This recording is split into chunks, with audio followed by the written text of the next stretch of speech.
Rok, povej, Zombi cerkev, ne? Še vedno ste dejavni, aktivni? Vedno bolj. Vedno bolj, super. Kakšne so vaše ideje, zamisli, kako delujete? Prva stvar, ki se je zdaj zgodila, oziroma 14 dni nazaj, je naša sveta knjiga. Tiskana izdaja je bila izdana, na kar se zahvaljujemo založbi Sanje, ki je resnično naše sanje in izdala tiskano izdajo. Ustanovili smo tudi dobrih 14 dni nazaj 5 naših pravnih oseb.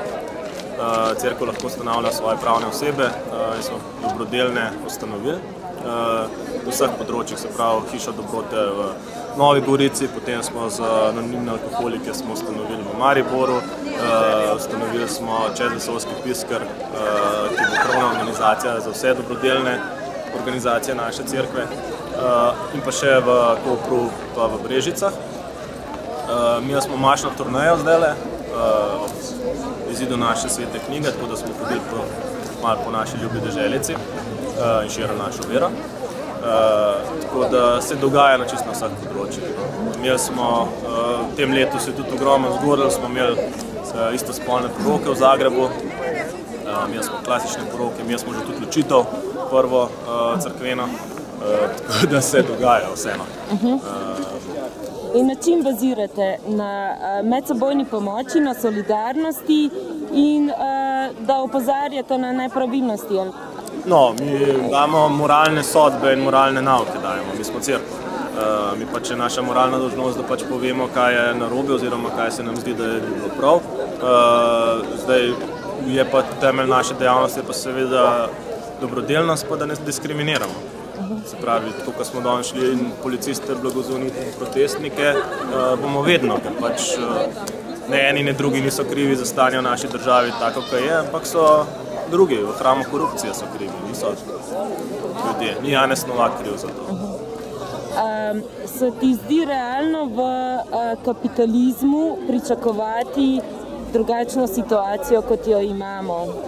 Ja, veste, so različne, je tudi kapitalizem, ki ni, bom rekel, gnili kapitalizem. En je kapitalizem, ki je gnili kapitalizem.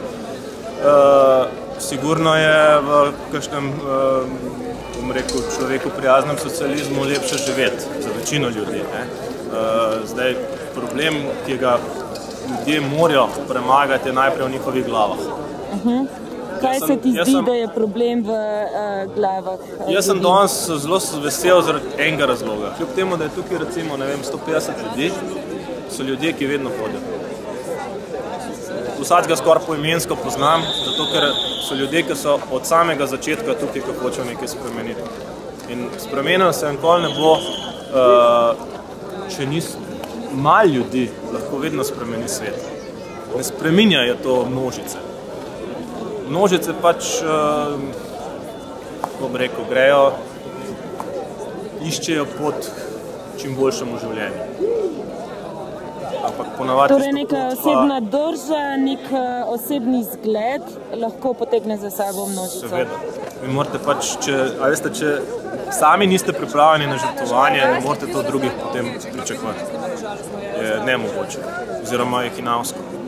Bomo uspeli spremeniti ta sistem, ki je v nebo vpijajoče krivičen? Jaz ne morem po svetni oblasti soditi, ker sistem je za posvetno oblast najboljši. Mi delamo stvari, ki so za naše vernike najboljše, zato tudi naši verniki predlagajo dogme, katere so za sprejeti in jih potem sprejmejo. Na posvetni oblasti je pa, da pač to upošteva oziroma da omogoči našim vernikom, da živijo tako, kot želijo, v skladu s našo vero. In tukaj noter smo dali v svete dogme, v našo sveto knjigo, smo dali stvari, ki posvetna oblast mora upoštevati. To je pač, ki je del naše vere, se pravi, da so gensko spremenjena hrana, da ni v skladu z našo vero, da morajo naši verniki jesti gensko nespremenjeno hrano, da imajo dostop do izvirov pitne vode, da je taka voda sveta.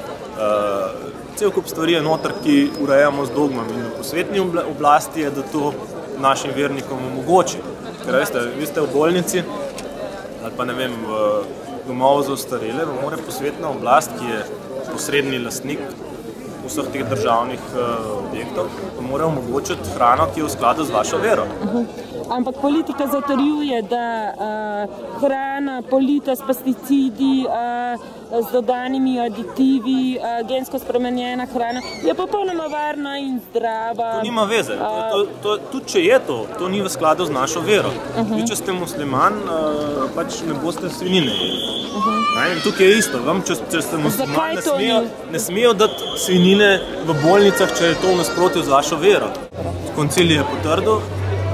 Ok, super, hvala.